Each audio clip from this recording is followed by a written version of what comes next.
இன்னைக்கு திமுகவில் என்ன கிட்னி திருடலாம். நீ யாருமே ஆஸ்பத்திரிக்கு போக முடியாதாட்டு இருக்குது. இந்த ஆட்சியில இது அரசாங்கம் இன்னைக்கு வெளியிட்டு இருக்குது, நாம வெளியிடல. இன்னைக்கு வந்திருக்குது அரசு குறிப்பு.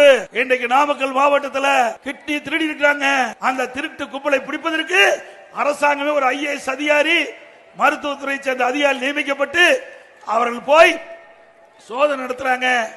யாரு அதுல சம்பந்தப்பட்டிருக்காங்கன்னா திமுக கட்சிக்கு சொந்தமான தனலட்சுமி சீனிவாசன் மருத்துவமனை, பெரம்பலூர் மற்றும் தார் மருத்துவமனை திருச்சி ஆகிய மருத்துவமனைக்கு மனித உறுப்பு மாற்று அறுவை சிகிச்சை சட்டம் 1994 பிரிவு 16 உட்பிரிவு 2 படி சிறுநீரக மாற்று அறுவை சிகிச்சை மேற்கொள்ள வழங்கப்பட்ட உரிமை பொதுமக்கள் நலன் கருதி தற்காலிகமாக நிறுத்தி வைக்கப்பட்டது.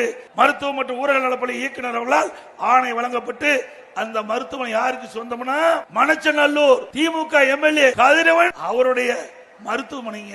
ஏங்க இவரெல்லாம் நம்பி ஓட்டு போட்டு ஜெயிக்க வச்சா உடல் இருக்கிறதெல்லாம் பாட்டு பாட்டா கட் பண்ணி எடுத்துட்டு போயிருவாங்க.